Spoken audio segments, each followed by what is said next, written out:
बिस्मिल्लाहिर्रहमानिर्रहीम।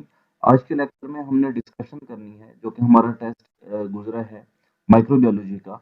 उसमें से पहला क्वेश्चन है कि विच of the following is not the characteristics of virus. इनमें से आपने ये आइडेंटिफाई करना है कि वायरस का कौन सा कैरेक्टर जो है ना वो वायरस के साथ लिंक नहीं करता। तो आपके पास चार ऑप्शन दिए गए हैं। पहला ऑप्शन है कि they can replicate outside of the host. दूसरा है कि they have genetic material. And third one is capsid is present. तो ये जो दो ऑप्शन आपको मिल रहे हैं बी और सी के ऊपर, यानी कि जेनेटिक मटेरियल वायरस के अंदर पाया जाता है, ऑब्वियसली इसका मतलब ये हुआ कि ये वायरस का करैक्टर है। इसी तरीके से कैप्सिड की अगर हम बात करें तो ये भी वायरस का करैक्टर है, क्योंकि वायरस का जो प्रोटीन का कोट होता है जिसने डीएनए को या फिर आरएनए को सराउंड किया होता है, वो बेसिकली कैप्सिड होता है। तो ये भी वायरस का ही करैक्टर है। लेकिन ये जो आपके पास ऑप्शन ए है ये वायरस के साथ लिंक नहीं करता, क्योंकि हमारे पास जो वायरस होते हैं वो होस्ट के अंदर रहकर ही अपने आप को रेप्लिकेट करवाते हैं, यानी कि अपने डीएनए को, अपने जीनोम को रेप्लिकेट करवाते हैं।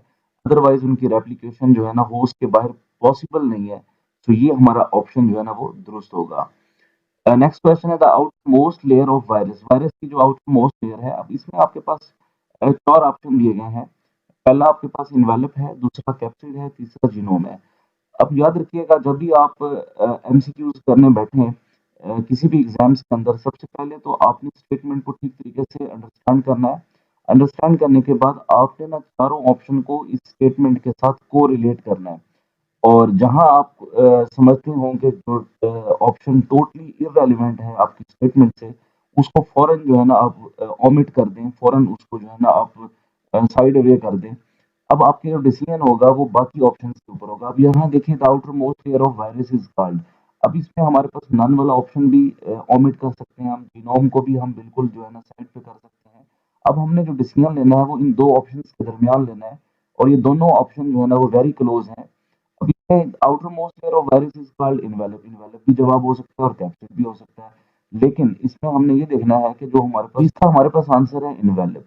तो कुछ स्टूडेंट्स ने कैप्सिड को भी जो है ना ऑप्ट किया है, लेकिन कैप्सिड नहीं, कैप्सिड से बाहर भी एक लेयर होती है जो कि लिपोप्रोटीन की एक लेयर बनी हुई होती है, जो कि हमारे पास इन्वेलप कहलाती है।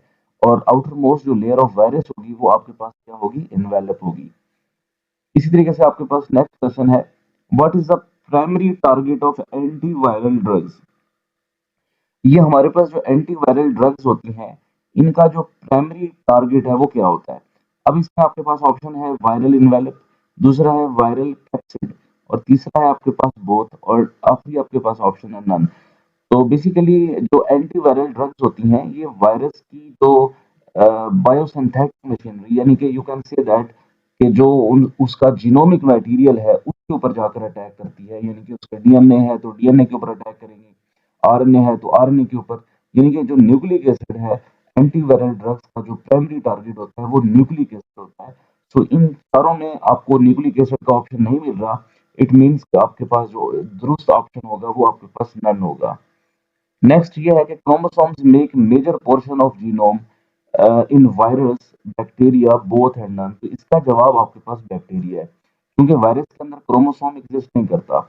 यानी कि डीएनए तो है उसके अंदर, लेकिन वो क्रोमोसोम की सूरत में एग्जिस्ट नहीं कर रहा, जिस तरीके से हमारे पास बैक्टीरिया के अंदर या यूकेरियोटिक सेल के अंदर एक क्रोमोसोम की पोजीशन जो है ना वो एक वाज़ेह तौर पर डिस्टिंक्ट हो जाती है। वायरस के केस में ऐसी बात नहीं होती, क्योंकि वायरस के अंदर एक डीएनए एग्जिस्ट करता है, आरएनए एग्जिस्ट करता है। वो एक सिंपल जो है ना हमारे पास आरएनए का एक धागा है या डीएनए का एक धागा है, इसमें ऐसी कोई भी सिचुएशन नहीं होती। सो क्रोमोसोम्स की जो प्रेजेंस है वो बैक्टीरिया के अंदर होती है। तो इसलिए जो है ना हमारे पास ऑप्शन जो है ना वो बैक्टीरिया का होगा। उसके बाद है name the process in which virus change its surface to avoid attack.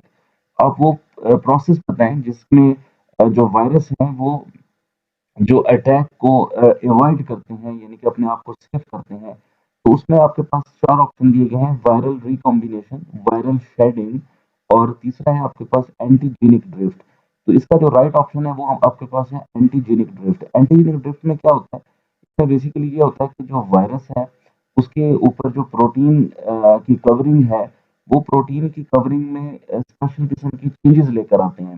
यानी कि वो प्रोटीन के ऊपर रिसेप्टर्स प्रेजेंट होते हैं, ये वो रिसेप्टर्स होते हैं जिसको हमारा जो इम्यून सिस्टम है आइडेंटिफाई कर लेता है, यानी कि उसको एंटीबॉडीज क्या करती हैं, उसको आइडेंटिफाई कर लेती हैं, लिहाजा उनके ऊपर जो अटैक होता है वो आसानी से जो है ना वो वायरस के ऊपर हो जाएगा। तो यहाँ पर ये क्या करते हैं, ये एंटीजेंस जो उनकी एंटीजेंस बेसिकली क्या है, उनके ऊपर एक रिसेप्टर्स हैं, प्रोटीन्स हैं, ये एंटीजेंस की जो स्ट्रक्चर है उसको चेंज कर देंगे, उसकी नेचर को चेंज कर देंगे। वो नेचर को चेंज करने का मकसद क्या होता है, वो चेंज करने का मकसद ये होता है कि immune system of the host जो है ना वो उसको आइडेंटिफाई ना कर पाए।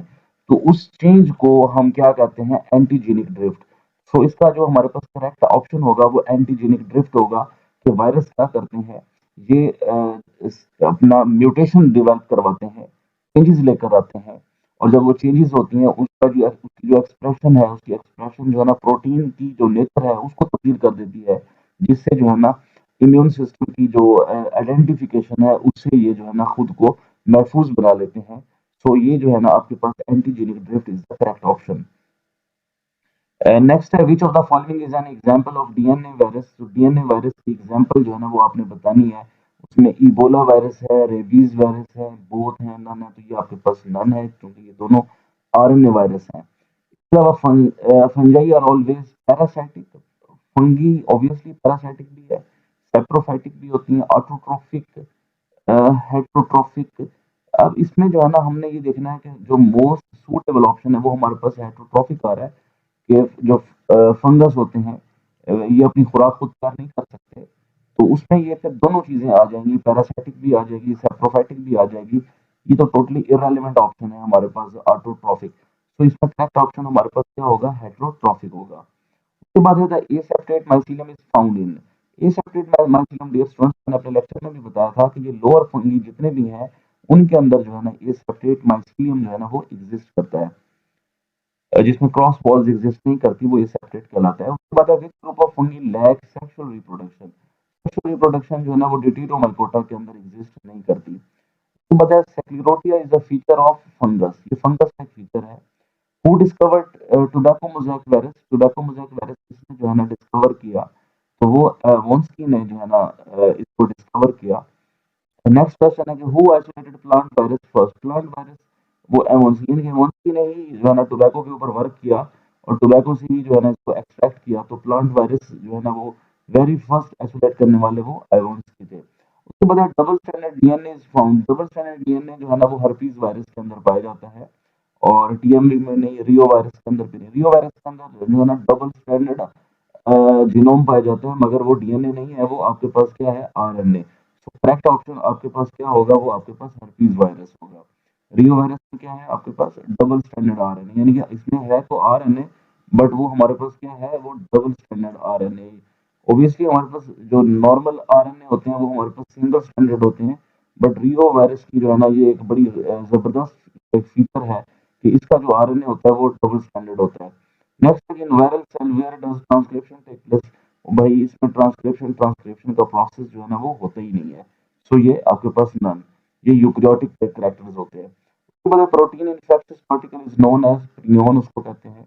Muramic acid is found in bacteria, ये बैक्टीरिया की सेल वॉल का कंपोजिशन है। इसके बाद बैक्टीरियल प्लाज्मिड जो है ना वो डीएनए से बना हुआ होता है, वो आरएनए का नहीं होता, प्रोटीन का नहीं होता, उसमें सिर्फ और सिर्फ क्या पाई जाती है, डीएनए एग्जिस्ट करता है। नेक्स्ट क्वेश्चन है कि in bacterium F factor is, F factor कहाँ प्रेजेंट है। बेसिकली यहाँ ये पूछा जा रहा है कि एफ फैक्टर प्रेजेंट कहाँ पर है, डीएनए में, आरएनए में, प्रोटीन में। तो ये एफ फैक्टर जो है ना वो डीएनए के अंदर जो है ना वो प्रेजेंट है। इनको हम क्या कहते हैं, एफ फैक्टर कहते हैं। ये बेसिकली फर्टेलिटी जो है ना फैक्टर जो है ना ये कहलाते हैं, जो कि बैक्टीरिया के अंदर एग्जिस्ट करते हैं, इनको एफ फैक्टर कहते हैं। इसमें जो है ना जो मेन फंक्शन वो ये है कि ये जो एफ फैक्टर होते हैं ये अलाउ करते हैं डोनर बैक्टीरियम को कि वो जो है ना एक thin tube like structure develop करें, जिसको पाइलस बोलते हैं। थिन एक ट्यूब लाइक स्ट्रक्चर होता है, उसको क्या कहते हैं, पाइलस कहते हैं। वो पाइलस इसलिए बनाया जाता है ताकि रेसिपिएंट जो बैक्टीरिया है उसके साथ कनेक्टिविटी को मेंटेन किया जाए और जेनेटिक मटेरियल को ट्रांसफर किया जाए। तो ये आपके पास एफ फैक्टर जो है ना हमारे पास क्या है, एक फर्टिलिटी का फैक्टर जो है ना ये कहलाता है, इसको एफ फैक्टर भी कहते हैं। अच्छा, उसके बाद है which of the following is not found in bacteria. Fats भी पाए जाते हैं, ग्लाइकोजन भी पाई जाती है, राइबोसोम्स भी पाए जाते हैं, तो आपका ना इसमें कोई भी, क्योंकि हमने आइडेंटिफाई करना है कि बताएं जी कौन सी चीज बैक्टीरिया में नहीं पाई जाती। तो डियर स्टूडेंट्स, इसमें जो है ना ये तीनों चीजें एग्जिस्ट करती हैं, तो आपका जो करेक्ट ऑप्शन होगा वो आपके पास नन होगा। नेक्स्ट जो लास्ट क्वेश्चन है जो कि इस्लामिक स्टडीज से लिया गया है वो है आपके पास बैतुल मामूर। बैतुल मामूर सेवंथ जो है ना ह्यूमन के ऊपर एग्जिस्ट करता है, तो इसकी लोकेशन जो है ना बैतुल मामूर की वो सेवंथ जो ह्यूमन है वहां पर है। और ये जो बैतुल मामूर है इसमें बेसिकली है कुछ इस तरीके से कि ये वो जगह है जहां पर जो फरिश्ते हैं वो फरिश्ते जो है ना खाना काबा के गिर्द जो है ना तवाफ करते हैं, तो ये बैतुल मामूर कहलाता है। यानी कि ज़मीन के ऊपर इंसान यानी कि मुसलमान बीइंग जो हज के लिए जाते हैं या उम्रा की अदायगी के लिए जाते हैं, वो वहाँ पर खाना काबा के गिर्द तवाफ करते हैं। तो आसमान के ऊपर अल्लाह ताला ने जो है ना 7वें आसमान के ऊपर फरिश्तों के लिए भी जो है ना एक मरकज़ बनाया है, एक जगह बनाई है। वो पॉइंट है जहाँ पर वो जो फरिश्ते हैं वो क्या करते हैं, तवाफ करते हैं। तो ये बैतुल मामूर की जो है ना उसका पस मंज़र है।